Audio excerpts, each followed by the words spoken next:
집사님을 또 성도님을 보시니 참 행복합니다. 천국 가서도 뵐 수 있겠지요? 네, 감사합니다. 오늘은 종교 개혁 기념주일인데요. 1517년, 그러니까 500년이 막 지났습니다. 1517년 10월 31일 마르틴 루터가 자기가 강의하던 비텐베르그 대학 교회 문 앞에, 교회당 문 앞에 교회를 개혁해야 될 95개의 조항의 항의문을 거기다 벽보로 붙이면서 이렇게 발발된 종교 개혁을 기념해서 이렇게 10월 마지막 주일은 종교 개혁 기념주일로 지키고 있습니다. 초대교회는 유대교의 박해와 로마의 극심한 박해를 받았습니다. 그러나 그들이 죽음을 각오하고 순고하면서도 믿음을 지키고 그 믿음의 순결을 지켰습니다. 그런데 로마의 콘스탄틴 대제가 313년에 몇 년도요? 외우기조라고 313이요. 313년에 밀라노 칙령을 발표하는데 이 밀라노 칙령으로 말미암아 이제 교회가 종교의 자유를 얻게 됩니다. 그리고 그동안 빼앗겼던 재산이나 이런 것들도 다 돌려받게 됩니다. 그런데 이 콘스탄틴은 원래 태양신 숭배자입니다. 그 콘스탄틴의 태양신 숭배가 그때부터 이제 기독교 안에 교회 안으로 들어오게 됩니다. 그 다음에 392년도에 데오도시우스 황제는 기독교를 아예 국교로 이렇게 선포합니다. 다시 말하면 로마가 통치하는 나라 안에서는 기독교 이외에 다른 종교는 허락을 안 하겠다는 거예요. 그래서 모든 이방 종교들이 다 교회 안으로 오게 되는데 그때부터 교회가 점점 변질이 되기 시작합니다. 여러분, 기독교가 국교가 되면 안 돼요. 그것은 성경적이 아니에요. 어떻게 보면 하나님은 무력으로 억지로 그런 정치적인 그런 방법으로 우리를 구원하지 않아요. 우리를 인격적으로 만나시고 우리 스스로가 자발적으로 우리 주님을 믿고 따르기를 원하는 줄 믿습니다. 그래서 그때부터 교회 안에는 모든 이방 종교의 모습들이 다 들어오게 되었고 이제 교황을 신의 자리에 올려놓고 그리고 그 교황의 말은 모호하다, 오류가 없다고 하는 그렇게 교황 신수설 그렇게 만들게 됩니다.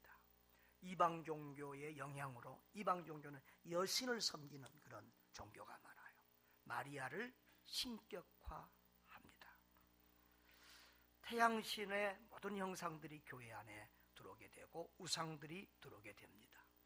그리고 교회 안에서 하는 모든 설교는 라틴어 성경을 가지고 라틴어로, 로마가 라틴어를 쓰거든요. 라틴어를 가지고 설교합니다. 그러니까 로마 각 나라, 독일, 프랑스 뭐 여러 나라 사람들이 라틴어는 모르는데 라틴어 설교를 듣고 앉아 있어야 되고 라틴어 성경을 읽는 것을 들어야 합니다. 성도들에게는 성경이 주어지지 않습니다. 가끔 좀 위클리프를 비롯해서 성경을 현지인들의 언어로 이렇게 번역한 사람은 잡아서 죽였습니다. 그리고 교황의 그런 절대 권위에 항의하는 사람들도 잡아서 죽였습니다. 루터가 종교개혁을 할 당시에는 성 베드로 성당을 지었는데요. 여러분, 우리 한국을 여행하면 절 여행이 많죠. 뭐 해인사, 뭐 금산사 이런. 저도 고등학교 때 수학여행을 하는데 순절만 가니까 나중에는 아주 지겹더라고요. 근데 유럽 여행을 하면 전부 다 성당 투어입니다. 그런데 이 성당들이 몇백 년씩 지은 어마어마한 성당들입니다. 들어가기만 해도 너무 웅장하고 또 경건미도 있고 거기 들어가면 뭔가 신이 있는 것 같은 그런 느낌이 들 정도로, 그러니까 어떤 말씀이 아닌 감성과 분위기로서 성도들의 신앙을 이렇게 종교성을 끌고 가는 그런 종교가 되어버립니다. 교황의 권위가 신적 권위에 이르고 사제들의 권위가 올라가니까 너도 나도 귀족들도 막 돈 주고라도 이 사제직을 사고 예배당을 어마어마하게 크게 짓는데, 루터가 개혁을 할 당시에는 성 베드로 성당을 지었습니다. 그 성 베드로 성당이 지금 어떤 성당이냐 그러면 로마 교황청 있는 바티칸입니다. 그것을 지는데 너무너무 돈이 많이 들어가니까 이제 급기야는 뭘까지 하냐 그러면 면죄부를 판매합니다. 돈 내고 이것을 사면 너희 죽은 조상들이 천국으로 올라간다. 이렇게까지 하면서 정말 성경하고는 너무도 다른 이런 교회의 모습이 되니까 루터가 더 이상 인내할 수 없었습니다. 그래서 신부였고 신학교 교수였던 루터가 비텐베르게 대학 정문 앞에 교회가 개혁해야 될 95개 조항의 항의문을 내걸게 됩니다. 근데 루터는 처음에 뭐 종교개혁을 하고 뭘 하겠다는 그런 대단한 꿈과 비전을 가지지 않았습니다. 다만 교회가 좀 바뀌고 개혁되기를 원했을 뿐이에요. 그래서 현지 일반인들이 모르는 독일 사람인데 일반인들이 모르는 독일어가 아니라 일반인들은 라틴어로 그것을 걸었어요. 그런데 그 당시에 이 유럽의 분위기는 교회가 부패하고 썩었다는 것을 너무도 잘 알고 있었기 때문에 그 종이 한 장이 하루아침에 유럽 전체에 불처럼 일어나는 교회 개혁의 분위기를 만들고 말았습니다. 그래서 루터는 그 시대에 어떻게 보면 그 시대의 분위기에 이끌려서 어떻게 보면 눈에 보이지 않는 하나님의 손에 이끌려서 종교개혁의 기수가 되어버린 것입니다. 여러분 이제 종교개혁, 교회개혁이라는 말을 제가 전에도 설명한 적이 있는데 사실은 종교개혁이 아니라 교회개혁이죠. 그런데 왜 유럽에서는 이걸 종교개혁이라고 하냐면 그때는 유럽에는 종교가 뭐밖에 없어요? 교회밖에 없으니까 종교개혁이라고 그러는 것인데 우리로 말하면 교회개혁이라고 해야 맞는 거지요.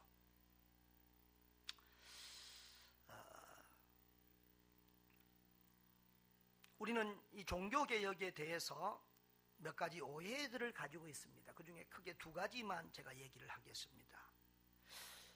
우리 가톨릭이나 또 일반인들, 심지어는 우리 교인들까지도 보면은 우리 개신교는 가톨릭에서 갈라져 나왔다 이렇게 생각하는 경우가 많습니다. 그런데 여러분 그게 아닙니다. 이 개신교의 복음주의 신학 혹은 개혁주의 신학은 루터, 쭝잉글리, 칼빈 이 3대 종교개혁자들 제가 주보 뒤에다가 좀 이렇게 실어놨습니다.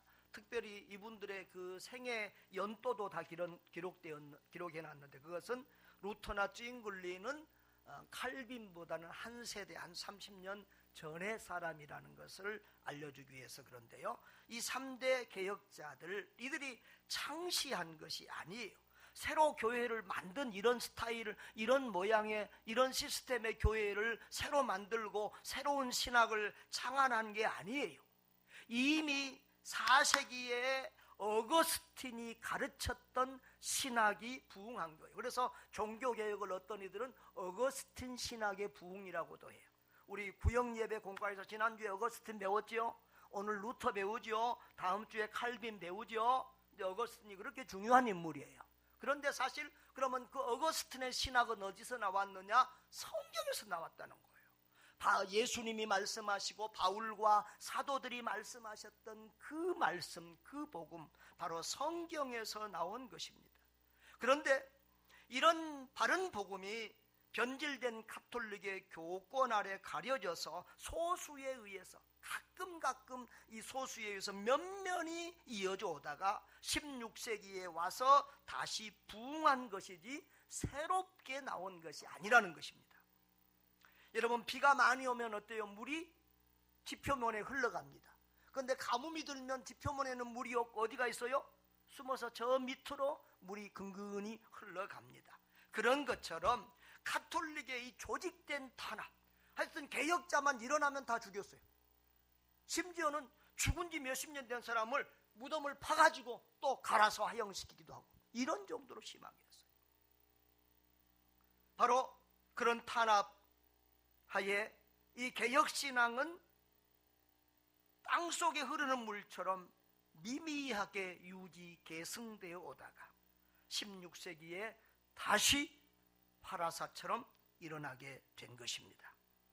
그러므로 우리 교회 개혁 운동은, 또 이 개신교는 가톨릭에서 격가지로 나온 것이 아니라 성경으로 돌아가는 운동이고, 본래의 사도들이 세웠던 초대교회를 이어받는 원교회 운동, 본교회 운동, 처음 교회 운동이라는 사실을 기억하시기를 바랍니다. 교회 개혁에 대한 또 다른 오해가 하나 있습니다. 그것은 이 교회 종교개혁주의를 꼭 그거 지켜야 됩니까? 그거 뭐 500년 전에 있었던 역사적인 일인데 그걸 우리가 이렇게 해야 됩니까? 그렇게 생각할지 모르겠습니다. 그런데 여러분, 교회는 그때만 아니라 오늘날에도 개혁되어야만 하는 것입니다. 개혁자들 중에서 데오도르 베자라는 사람이 있습니다. 베자는 이런 말을 했습니다. 교회는 개혁되었으므로 항상 개혁되어야 한다. 여러분, 교회는, 이 교회 제도는 하나님이 세우신 제도입니다. 그러나 사람들로 구성되어 있어요. 죄 많은 사람들로 구성되어 있고 사단 마귀가 늘 방해하고 도전하는 그런 공동체이기 때문에 이 지상교회는 전투하는 교회요, 이 지상교회는 완전하지 못한 교회입니다. 그러니까 완전한 교회는 이 지상에 있다 없다? 없어요. 완전한 교회에 다니려면 어떻게 해야 된다? 빨리 천국 가야 된다. 그래서 우리가 완전한 교회를 찾는 것이 아니라 더 좋은 교회를 만들어가기 위하여 힘써야 될 줄 믿습니다. 그래서 교회는 언제나 이 사람들이 모인 곳이기에 부패하거나 타락할 가능성을 가지고 있습니다. 그렇기 때문에 교회와 성도들은 하나님의 말씀에 비달해서 부단한 자기 개혁을 시도해야 될 줄 믿습니다. 자, 이쯤에서 시험 한번 보고 가야 돼요. 3대 종교개혁자가 누구라고 그랬어요? 마르틴 루터, 독일 사람입니다. 쯔빙글리, 스위스 사람입니다. 칼빈, 프랑스 사람인데 스위스에서 개혁운동을 했습니다. 어떻게 보면 마틴 루터가 개혁운동을 시작하고 칼빈이 종교개혁을 마무리했다, 완성했다, 이렇게 볼 수 있겠습니다. 개혁의 모토는 몇 가지가 있지만 가장 중요한 것은 성경으로 돌아가자. 가톨릭 교회가 성경에서 너무 멀어졌다는 거예요. 따라합시다. 성경으로 돌아가자. 초대교회로 돌아가자. 바로 그것이 이 개혁운동의 정신이었습니다. 이제 우리 역사를 잠깐 살폈습니다. 이제는 오늘 우리 한국교회의 문제와 개혁해야 될 점이 무엇인가를 한번 살펴보기를 원합니다. 우리 한국교회의 교회 역사는 사실은 오래지 않습니다. 채 140년도 제대로 안 됩니다. 그러나 한국은 교회사적으로 보기 드물 만큼 눈부신 성장을 해서 지금은 미국 다음으로 많은 선교사를 파송하고 있는 그런 선교대국이 되었습니다. 사실 온 세계를 가보면 한국처럼 예배당이 이렇게 많은 그런 나라는 보기 어렵습니다. 그런데 90년대부터 한국교회가 정체되었다는 얘기가 나오더니 이제는 한국교회가 쇠퇴되었다는 것을 확증적으로 보여주고 있습니다. 그런 것들이 실제로 각 교단의 이 총회를 끝나고 나면 통계상으로 나오는데요. 주일학교는 60%의 교회가 주일학교가 없고요. 그리고 50% 이상의 교회들이 자립을 하지 못하는 미자립 교회입니다. 그래서 사실은 국가에서 우리 목회자들 세금 문제 어쩌고 하는데요, 오히려 국가에서 목회자들을 도와줘야 할, 복지를 하고 도와줘야 될 교회가 대부분입니다. 또 실제로 각 교단의 통계를 보면 숫자가 줄어들고 있는데, 이 보수교단, 우리 같은 보수교단은 그래도 교회가 덜 줄어들거든요. 어느 데나 보면 먼저 무너지는 교회는 자유주의 교회들이에요. 보수교단은 신앙을 지키고 또 선교도 많이 하는데, 우리 보수교단인 이 고신칙 교회도 작년 1년 사이에 5% 가까이 줄었다는 것을 총회 통계로 보면서 참 놀라움을 금치 못하고 있습니다. 또 우리 한국 교회는 존경받는 교회가 아니라 세상에서 조롱받는 교회가 되었습니다. 우리 한국 교회가 처음 복음이 들어왔을 때는 존경받는 교회였어요. 3.1운동 때는 33명의 대표들 중에서 16명이 기독교 계통의 사람이었고요. 그리고 그 3.1운동이 교회를 중심으로 일어났어요. 우리 이 구한말의 지도자들 안창호 이런 다들 이승만 대통령을 비롯해서 또 김구 선생님도 마찬가지고 이상재 선생님 우리가 알만한 분들은 다 기독교인들이었습니다. 그런데 그때 당시 우리 한국교회 기독교 인구가 1%도 안 됐어요. 그런데도 그렇게 큰 영향력을 가졌는데, 지금은 20% 어쩌고 하는데도 영향력이 없습니다. 예수님이 우리에게 너희는 세상의 소금이요 빛이라고 했습니다. 근데 그 소금 역할을 교회가, 성도들이 세상에서 소금 역할, 빛 역할을 못하고 있다는 것입니다. 지난주에 1년에 우리 동기들이 이렇게 1박 2일 수련회를 하는데, 지난주에 수련회, 이번에는 경복궁 가더라고. 경복궁. 근데 경복궁 안에 그 조그만 박물관이 있잖아요. 거기 갔더니 그 소금에 대한 특별 전시를, 소금의 역사를 쭉 하더라고요. 근데 거기 벽에 중요한 문구가 써져 있어요. 사람은 황금 없이는 살아도 소금 없이는 못 산다. 맞지요? 황금 없이는 살아도, 금 없이는 살아도 소금 없이는 못 살아요. 그래서 옛날에는 소금 전쟁도 많았어요. 근데요, 우리는 세상에 뭐예요? 빛이에요. 이 어두운 세상을 비추는 빛이고, 이 썩은 세상을, 죽어가는 세상을 살리는 소금인데, 그 역할을 우리가 못하고 있다는 것입니다. 여러분, 참으로 안타까운 일이 아닐 수 없습니다. 그런데 예수님이 뭐라고 그랬어요? 소금이 그 맛을 잃으면은 밖에 버려져서 사람에게 밟힌다. 그런데 참 요즘 우리 한국교회가 보면 사람들에게 밟히는 것 같아요.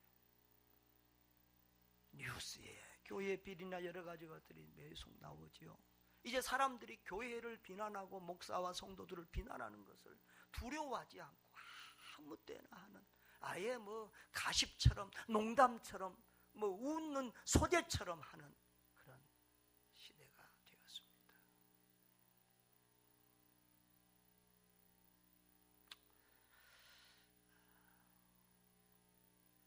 얼마 전에 제가 택시를 탄 적이 있는데, 이분이 막 이제 처음부터 막 좀 부정적이더라고. 사람 커피 가게, 통닭 가게가 너무 많고 병원이 너무 많고 해가면서 하더니 나중에는 제일 돈이 많은 데가 어딘 줄 압니까? 교회입니다. 교회. 그러면서 막 하는 거예요. 그래서 그런 교회만 보셨습니까? 그렇지 않은 교회도 많습니다. 그러면서 우리 교회는 교회 재정의 반 가까이를 밖으로 사용하고 선교하고 요원 돕는 데 사용하고 있습니다. 아이고 목사님 죄송합니다. 미안합니다. 또 내릴 때도 돈을 좀 더 줬더니 감사합니다 몇 번 또 인사하고 가시더라고요. 하여튼 여러분 정말 이렇게 사람들이 하나님에 대한 두려움도 없이 교회를 무시하고 욕하는 이런 시대가 되었습니다. 여러분 우리가 정말 울어야 될 때입니다. 정말 이 시대야말로 다시금 교회개혁이 필요할 때입니다. 저는 요한계시록의 7개의 주신 말씀을 보면서 특별히 3가지 말씀에 찔림을 받습니다. 우리 계시록 2장 4절을 2장 한번 보겠습니다. 계시록 2장 4절 에베소 교회에 주신 말씀입니다. 시작. 그러나 너를 책망할 것이 있나니 너의 처음 사랑을 버렸느니라. 너의 처음 사랑을 버렸느니라. 우리 한국교회가 그 처음 순수했던 사랑, 뜨거웠던 사랑을 버린 것이 아닌가. 처음 복음이 들어왔을 때 목숨 걸고 믿고 제사 안 지내다가 집에서 쫓겨나고 죽음을 당해도 그렇게 믿음을 지키고 예배 시간마다 열심히 모이고 부흥회가 되면은 십리길을 걸어가고 다른 교회도 가고 십리길을 걸어서 새벽 기도를 다니고 했던 그 열심들 다 어디로 가버렸을까? 처음 사랑을 잃어버린 우리 한국 교회가 아닌가 그런 생각이 듭니다. 그 다음에 사대교회를 봅니다.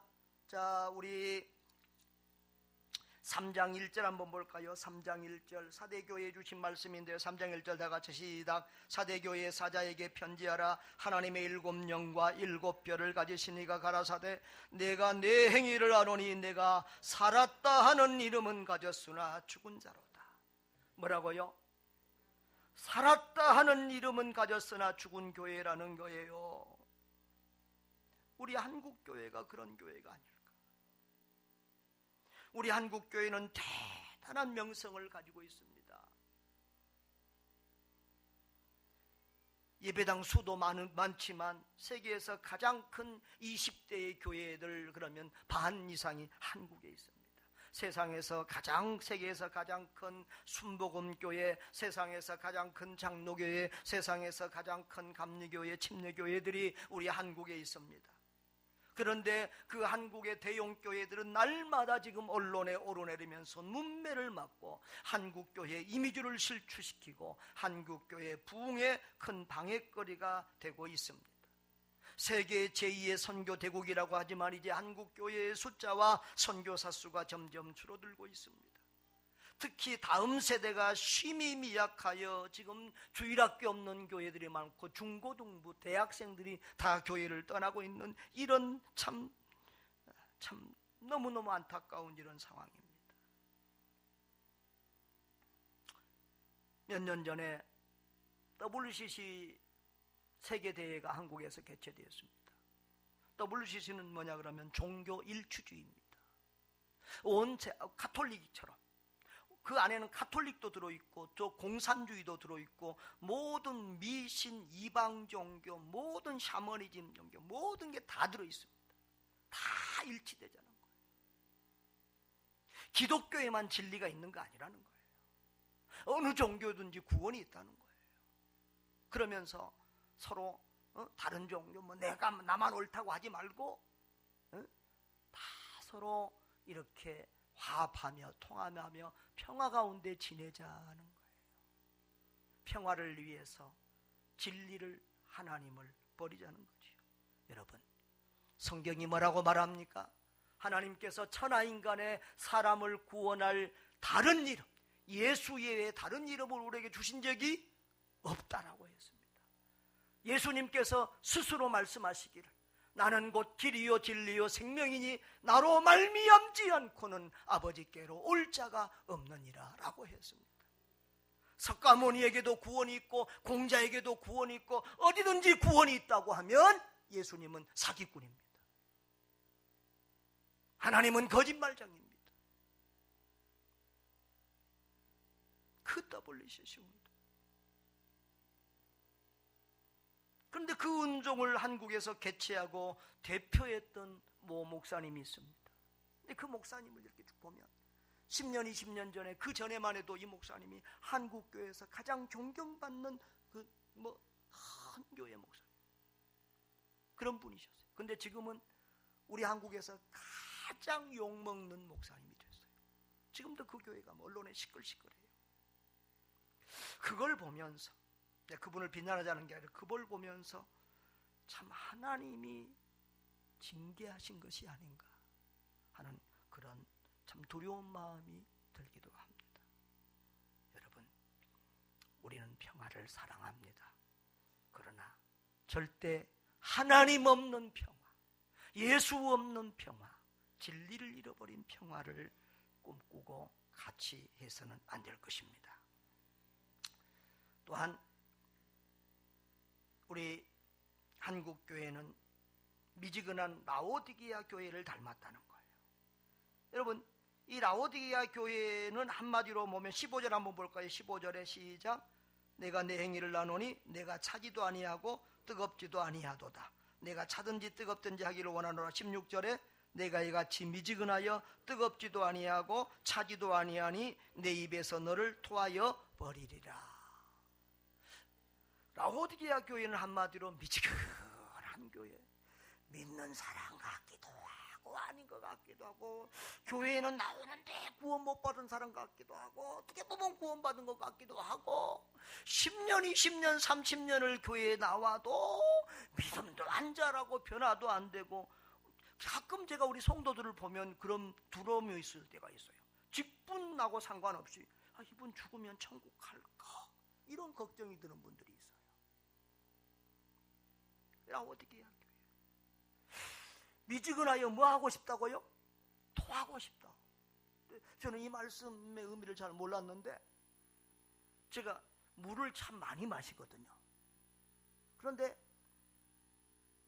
이렇게 찬물을 먹으면 몸에 안 좋다고 그러니까 여름에도 좀 물을 미지근하게 섞어서 미지근하게 먹었는데, 미지근하게 먹으니까 진짜 맛없대요. 뜨겁든지 차든지 해야지 미지근하게 먹으니까 진짜로 막 냄새 나는 것 같고 토하고 싶더라고요. 하나님이 오죽하면 토하여 버리고 싶다, 그렇게 말씀하셨을 거예요. 여러분, 우리들의 신앙의 태도를 보십시다. 얼마나 미지근한지. 많은 성도들이 억지로 끌려와서 예배드리는 모습, 예배 시간에 기쁨이 없어요, 밝음이 없어요, 간절함이 없어요. 마음을 담지 않은, 마음에 없는 예배를 드리는, 습관적으로 예배 드리는 분들이 우리 교회는 별로 없는 것 같더라고. 그렇지요? 옆에 분들하고 물어봐요. 집사님은 안 그렇지요? 댁은 안 그렇지요? 전라도 사람들, 저 충청 사람들 집에는 안 그렇지요? 그러더라고. 가슴이 없는 찬양, 간절함과 진실함이 없는 기도, 습관적이고 형식적이고 껍데기로는, 외적으로는 그럴듯하게 포장돼서 믿음 좋은 것 같고 하는 종교인의 모습은 있는데, 주님께서 토하여 내주고 싶은 그런 교회, 그런 성도들이 있다는 거예요. 여러분, 예배는 마음으로 드리는 거예요. 찬양을 드리기 전에 마음을 드려야 돼요. 시간을 드리기 전에 마음을 드려야 돼요. 물질을 드리기 전에 마음을 드려야 돼요. 신령과 진정으로 예배하라는 말이 바로 그 말이에요. 믿음은 중심, 우리의 마음의 중심을 드리는 거예요. 믿음은 간절함이에요. 그래서 우리 기도 시간에도 아멘 함께 합시다. 설교 시간에도 아멘 합시다. 이렇게 강조하는 거예요. 여러분, 가장 먼저 우리가 개혁해야 될 것이 예배부터 개혁해야 돼요. 예배 드리는 내 모습. 여러분, 하나님이 비디오로 다 찍고 있어요. 보고 있어요. 불꽃 같은 눈동자로 여러분의 예배하는 모습이 하나님을 감동시키고 하나님께 기쁨이 되기를 바랍니다. 또 이 라오디게아 교회는 교만합니다. 이 교만한 라오디게아 교회를 우리 한국 교회가 닮은 것은 아닐까? 자, 여러분 17절을 한번 볼까요? 17절 시작. 내가 말하기를 나는 부자라 부요하여 부족한 것이 없다 하나 내 곤고한 것과 가련한 것과 가난한 것과 눈먼 것과 벌거벗은 것을 알지 못하도다. 너가 라오디게아 교인들이 뭐라고 그러다고요? 나는 부자다, 부요하여 부족한 것이 없다, 그렇게 말한다는 거예요. 그런데 주님이 볼 때는 뭐예요? 곤고해, 가련해, 가난해, 영적으로는 거지야, 눈멀었어, 영적 소경이야, 벌거벗은 알몸뚱이야, 영적으로는. 그것이 주님이 그들을 보는 눈이에요.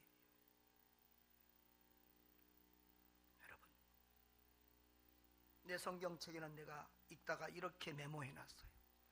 교만하면 죽는다. 한번 따라합시다. 교만하면 죽는다.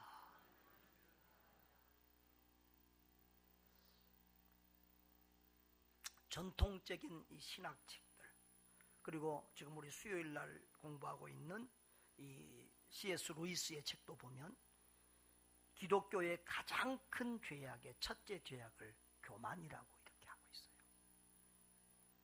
사탄 마귀가 처음에는 뭐였어요? 천사였는데 교만해지니까 사탄이 되었어요. 여러분, 훌륭한 목사도요, 교만해지면 어느덧 마귀의 수하에 들어가게 되고요, 장로님도, 안수집사님들도, 권사님들도, 우리 성도님들도 교만하면 그때부터 마귀의 일꾼이 되어버리는 것입니다. 여러분, 우리가 늘 우리 자신을 돌아보고 겸손하고 신실해야 될 줄 믿습니다. 우리 한국교회는 아까도 말한 교만할 조건들이 있어요. 이렇게 많은 예배당, 이렇게 큰 교회들, 세계적인 선교되고, 그것도 이 빠른 시간에, 그리고 요즘은 정말 궁전같이 의리의리한 교회당들이 많습니다. 수백억, 수천억이 넘는 예배당들도 있습니다. 재정이 넘쳐서 부패하고 타락하고 시끄러운 교회도 있어요. 심지어는 목사와 장로들이 그런 재정 문제 때문에 감옥에까지 가는 교회들도 있어요. 성도들도 대부분 경제적으로 궁핍과 고통을 느끼지 못하고 살아요. 한마디로 지금 우리 한국교회의 상황은 나는 부자라 부요하여 부족한 것이 없다고 말할 수 있는 그런 상황이에요. 여러분, 그런데요, 역사를 보면 교회가 돈이 넘치면 언제든지 타락하고 부패했습니다. 이 종교가 돈과 정치와 결탁하면 언제든지 타락합니다. 로마 교황이 황제보다 더하는 권세를 가졌습니다. 그때부터 로마 교황은 타락합니다. 부자들이 다 돈 주고 신부, 목사 자격증을 땁니다. 돈 주고 팝니다. 여러분, 교회가 돈이 넘치면, 종교가 돈이 많아지면 부패하고 합니다. 고려시대 때에 우리나라 땅에 상당 부분은 절의 재산이 되었습니다. 저 유럽의 상당한 땅들이 가톨릭의 재산이 되었습니다. 여러분, 교회는 권세를 내려놔야 됩니다. 명예와 권세를 멀리해야 됩니다. 돈에 깨끗해야 됩니다. 그래서 교회는 조금 경제적으로 조금 부족함을 느끼고 약간의 고통을 느낄 만큼 그렇게 하면서 가야 저는 좋다고 생각해요. 이번 주에도 제가 조금 여름에 바빠서 밀렸다가 재정 청구를 한꺼번에 카드 돈 들어간 주간인데 카드가 펑크나게 생겨서 이렇게 청구를 해보니까 일반 재정에서 그 청구한 돈이 안 나와요. 부족해요. 여러분, 그래도 우리 교회가 좋은 일 하려고 애쓰니까 그래도 감사하다. 배부른 돼지보다 가난한 소크라테스가 더 좋다. 그런 말도 있잖아요. 우리가 늘 우리 교회는 돈이 넘치면 안 돼요. 돈이 많이 남아있으면 안 돼요. 할렐루야. 정말 우리 하나님 앞에서 깨끗하고 정직한 그런 교회가 되어야 될 줄 믿습니다. 여러분, 한국 교회가 왜 이렇게 줄어들고 있고 약화되고 있습니까? 한국 교회가 지금 박해를 받고 있습니까? 70년 가까이 6.25 전쟁 이후에 전쟁이 없는 평화로운 시대를 살고 있습니다. 이렇게 우리 한국이 오랫동안 평화를 구가한 시대가 별로 없었습니다. 그리고 세계 16개의 경제대국이 되면서 이 풍요와 자유를 누리면서 우리 한국교회는 스스로 망하고 있습니다. 한번 따라합시다. 한국교회는 스스로 망하고 있다. 이 말은 성도들이 스스로 망하고 있다 이거예요. 따라합시다. 우리는 스스로 망하고 있다. 호세아서 4장 7절에 보면 그들은 번성할수록 내게 범죄하니 내가 그들의 영화를 변하여 욕이 되게 하리라 라고 말씀하신 것처럼 하나님이 우리나라를 이렇게 복주셨어요.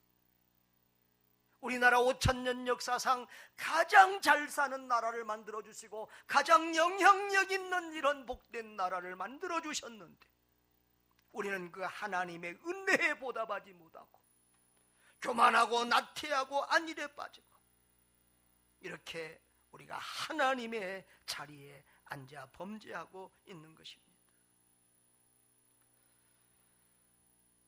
저는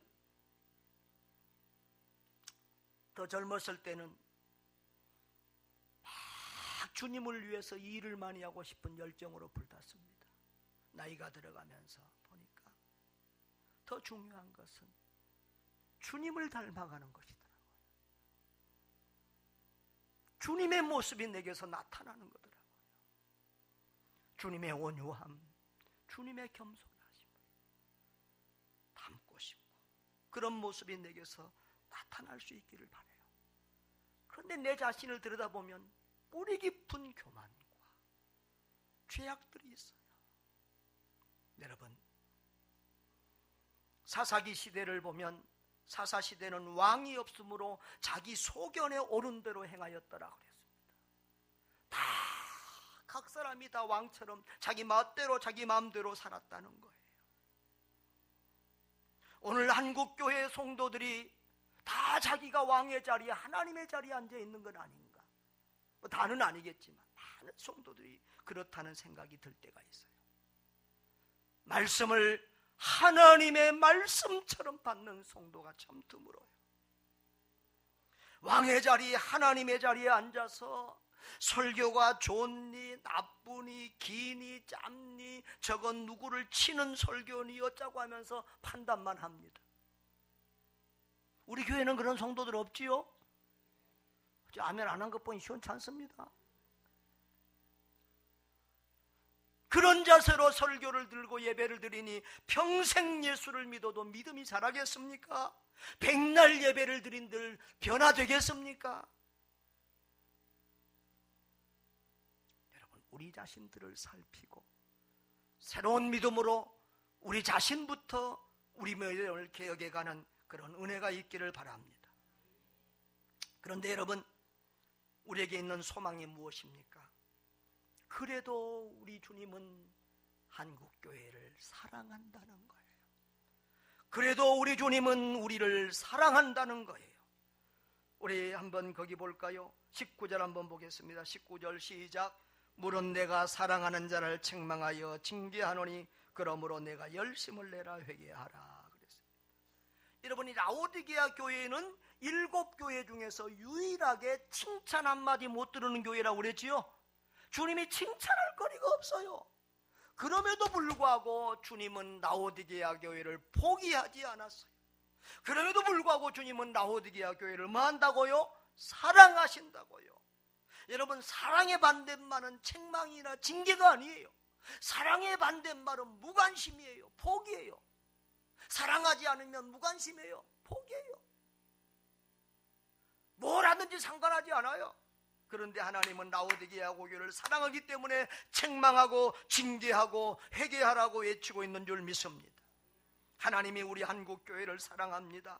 하나님이 우리 한 사람 한 사람을 사랑하십니다. 그래서 우리가 회개하고 주께로 돌아오기를 원하십니다. 주님께로 돌이키기를 원하는 거예요. 여러분, 목욕물 버리다가 애기까지 버린다는 말이 있어요. 교회가 타락하고 변질되었다고 교회를 함부로 비난하고 비판하고 판단하고 심지어 교회를 떠나는 그런 가난한 교인이 되어서는 안 됩니다. 여러분, 그 손해는 전부 자신이 보는 거예요.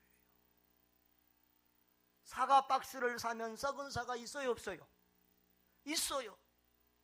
썩은 사과 있다고 사과 박스 다 던져버리고 앞으로 다시는 사과를 안 먹어? 이건 바보예요. 교회 다니다 보면 이런 교회 저런 교회도 있고 저런 사람 저런 성도 저런 목사 다 있어요. 그러나 그것 때문에 교회를 포기하고 주님을 포기하면 그 사람이 갈 곳은 어디겠습니까?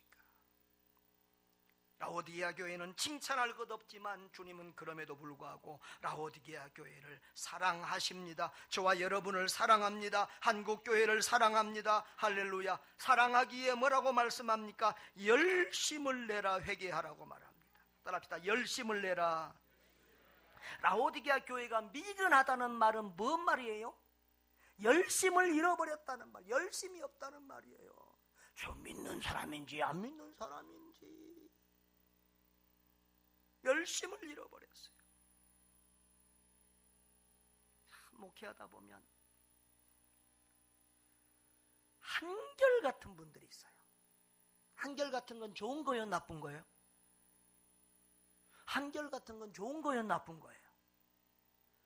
좋은 것이 한결같으면 얼마나 좋겠어요. 근데 변하지 않는 것, 나쁜 습관이 수십 년 지나도 한결같은 분들이 있어요. 야, 어떻게 저렇게 믿음이 안 자랄까? 어떻게 저렇게 변화되지 않을까? 그런데도 어떻게 저렇게 수십 년 동안 신앙은 유지할까? 참 기적 같은 분들이 있어요. 여러분이 그런 기적의 대상이 아니기를 바랍니다. 주님은 사랑하기 때문에 책망하고 징계합니다. 열심을 내라고 합니다. 회개하라고 합니다. 여러분, 회개에는 밤낮 우리는 회개하면 뭐 눈물 찔끔 몇 방울 흘리고 그거 생각해요. 회개는 돌이키는 거예요. 회개가 뭐라고요?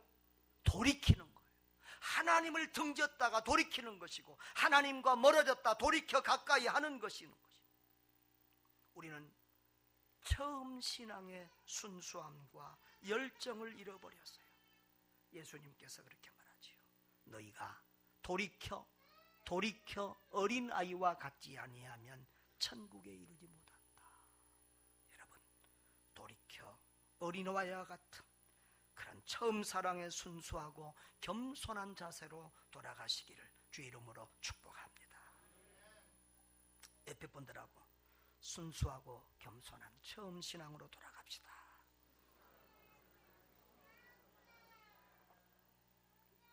마지막으로 한마디만 더 말씀하고 마치겠습니다. 20절 보겠습니다.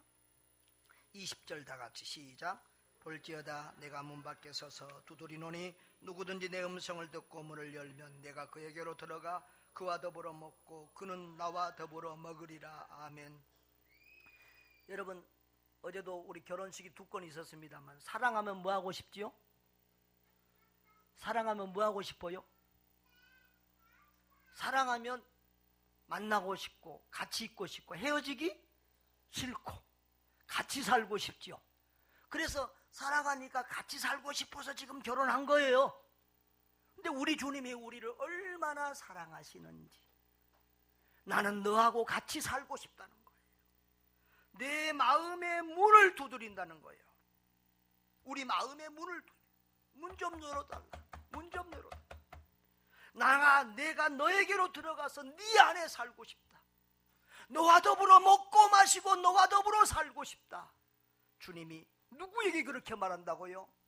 나에게, 따라합시다. 나에게, 우리 자신에게 그렇게 말씀하고, 우리는 자꾸 이것을 뭐 영접기도 한번 하고 그걸로 생각하면 안 돼요. 주님이 우리와 더불어 함께하고 같이 살고 동행하고 싶다는 거예요. 지금 라오디게아 교인들은 주님께 눈이 안 돌아가요. 주님께 마음이 없어요. 왜냐하면 세상에 먹고 살고 즐기고 놀 게 너무 많아요. 요즘 시대가 우리 웰빙 시대잖아요. 웰빙, 먹고 마시고 놀고, TV만 틀면 먹는 거, TV만 틀면 여행하는 거, 이런 거잖아요. 먹고 마시고 즐기는 이런 분위기, 바로 그게 라오디게아 교인들의 분위기였어요. 주님보다는 세상이 좋고 천국보다는 이 세상을 즐기고 싶은 것, 그것이 라오디게아 교인들의 모습이었어요. 주님은 그들의 마음을 녹화하고 있어요. 네가 교회에 와서 예배는 드리지만은 네 마음속에 내가 없구나. 네 마음의 문을 열어다오. 내가 너에게로 들어와 너와 교제하고 소통하며 너와 더불어 살고 싶다. 아침에도 너하고 같이 눈을 뜨고, 점심에도 너하고 같이 길을 걷고, 저녁에도 너하고 같이 잠들고 싶다. 나는 24시간 1년 12달, 아니 내 평생 동안 너와 더불어 살고 싶다. 주가 내 안에, 내가 주 안에, 이런 삶을 살기를 우리 주님 원하고 있다는 것입니다. 여러분, 그런데 여러분들이 그 그림을 많이 비춰볼 텐데 깜빡했네요. 그 요한계시록 그 문을 두드리는 예수님의 모습을 그린 명화가 있어요. 근데 그 그림의 특이한 점이 뭔 줄 아세요? 뭔 줄 아세요? 문고리가 없어요. 보통 문들은 밖에 잡아당겨서 문고리가 있잖아요. 문고리가 없어요. 안에서 열어주어야만 열리는 문이에요. 이것은 무엇을 의미합니까? 우리 주님은 억지로 문 차고 부수면서 그렇게 우리에게 그렇게 대우하지 아니하시고, 우리 스스로가 자진해서 마음의 문을 열고 우리의 마음을 주께 드리기를 원하고 있다는 사실입니다. 여러분, 내가 내 마음의 문을 요구한다. 내 마음의 문을 열어다오. 내가 너 속에 들어가서 너와 더불어 살고 싶다. 주님의 그 간절한 소원을 외면하지 않기를 바랍니다. 사랑하는 성도 여러분, 역사적으로 참 아이러니컬한 얘기지만 교회는 박해를 받고 가난할 때에 더욱더 건강하고 아름다웠습니다. 순수했습니다. 그런데 자유와 풍요를 누릴 때에 오히려 변질되고 타락했음을 기억하십시오. 오늘 우리 시대는 자유와 평화의 시대입니다. 풍요의 시대입니다. 이때야말로 우리가 영적인 안일에 빠져서 미지근한 신앙에 머물기 쉽고 처음 사랑을 잃어버리기 싫고, 이럴 때야말로 살았다는 이름은 가졌으나 죽은 자가 되기 쉬운 그러한 때입니다. 이러한 때 우리가 다시금 정신을 차리고 깨어 일어나야 될 줄 믿습니다. 개혁은 우리 자신에게서부터 시작돼야 합니다. 개혁하면 다른 사람 손가락질하고 다른 교회를 비난하는 사람들이 많습니다. 그런 개혁운동은 한국교회를 더 어둡게 합니다. 여러분, 나 자신부터, 각 개인부터 회개하고, 각 개인부터 하나님께로 돌아가고, 각 개인의 심령이 부흥되고 일어나야 진정한 개혁운동이 일어날 줄 믿습니다. 우리의 마음을 다하여 주께로 돌아갑시다. 잃어버린 열심을 회복합시다. 처음에 순수한 그 신앙과 겸손함을 회복하십시다. 우리의 교만함과 미지근함을 회개하고 주께로 돌아가 다시금 열심을 내어 주를 섬길 수 있기를 바랍니다. 마음을 주님께 드리고 날마다 주님과 동행하며 예수 생명, 예수 천국을 누리며 사시기를 바랍니다. 그리고 내가 체험한 그 좋은 예수, 그 좋은 천국을 가족과 이웃에게 나누며 전하며 살아가는 복된 성도들 되시기를 주의 이름으로 축복합니다.